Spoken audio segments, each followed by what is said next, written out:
अकेले अर्जुन ने पूरी कौरव सेना को घुटनों के बल पर ला दिया था। क्या यह केवल उनका कौशल था या उन अभेद्य शस्त्रों का चमत्कार जो उन्हें देवताओं से प्राप्त हुए थे? आइए गहराई से जानते हैं। अर्जुन का गांडीव धनुष और अक्षय तरकश उनके सबसे शक्तिशाली शस्त्र थे। इसके बिना महाभारत का युद्ध जीतना बिल्कुल असंभव था। गांडीव धनुष कोई साधारण धनुष नहीं था, बल्कि एक दैवीय अस्त्र था जिसकी अपनी एक चेतना थी। पौराणिक कथाओं के अनुसार गांडीव को स्वयं ब्रह्मा जी ने बनाया था। यह देवताओं के पास से होता हुआ अग्निदेव और फिर वरुण देव के पास पहुंचा, जहां से इसे अर्जुन को दिया गया। गांडीव इतना भारी और शक्तिशाली था कि इसे हर कोई उठा भी नहीं सकता था। अर्जुन के अलावा केवल भगवान श्री कृष्ण और कुछ गिने चुने लोग ही उसकी प्रत्यंचा यानी कि डोर चढ़ा सकते थे। जब अर्जुन गांडीव की डोर खींचते थे तो उससे निकलने वाली ध्वनि यानी कि टंकार बादलों के गर्जन जैसी होती थी, जिससे शत्रुओं के मन में भय पैदा हो जाता था। युद्ध के दौरान गांडीव कभी भी खंडित नहीं हो सकता था। इस पर किया गया कोई भी प्रहार उसे नुकसान नहीं पहुंचा सकता था। युद्ध में बाणों का खत्म होना योद्धा की हार मानी जाती है, लेकिन अर्जुन के साथ ऐसा संभव नहीं था। और अर्जुन को दो ऐसे तरकश मिले थे जिसमें बाण कभी भी खत्म नहीं होते थे।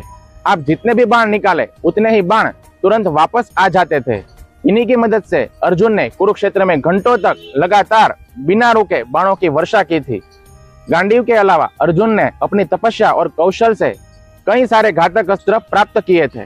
पहला है पाशुपतास्त्र, जो अर्जुन को शिवजी ने दिया था। यह संसार का सबसे विनाशकारी अस्त्र माना जाता है। शिवजी ने अर्जुन की परीक्षा लेने के बाद उसको दिया था। दूसरा है ब्रह्माशिरास्त्र, जो गुरु द्रोणाचार्य ने अर्जुन को दिया था। यह ब्रह्मास्त्र से भी 4 गुना अधिक शक्तिशाली था। अर्जुन ने इसे चलाने और वापस लेने की विद्या सीखी थी। तीसरा है आग्नेयास्त्र, जो अग्निदेव ने अर्जुन को दिया था। इससे भयंकर अग्नि उत्पन्न होती थी जो शत्रुओं की सेना को भस्म कर देती थी।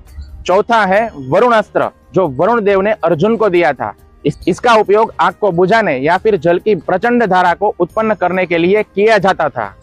पांचवा है अंतरिक्ष अस्त्र, जो गंधर्वराज ने अर्जुन को दिया था। इसका उपयोग करके अर्जुन अदृश्य होकर युद्ध कर सकते थे। अर्जुन का एक नाम सव्यसाची भी है।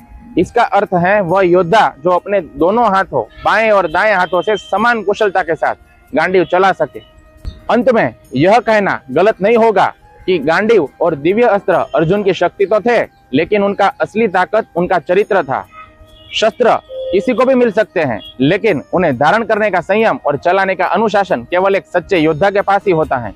अर्जुन की विजय यह सिद्ध करती है कि जब कठोर परिश्रम और दैवीय कृपा का मिलन होता है तो ब्रह्मांड की कोई भी शक्ति आपको हरा नहीं सकती है।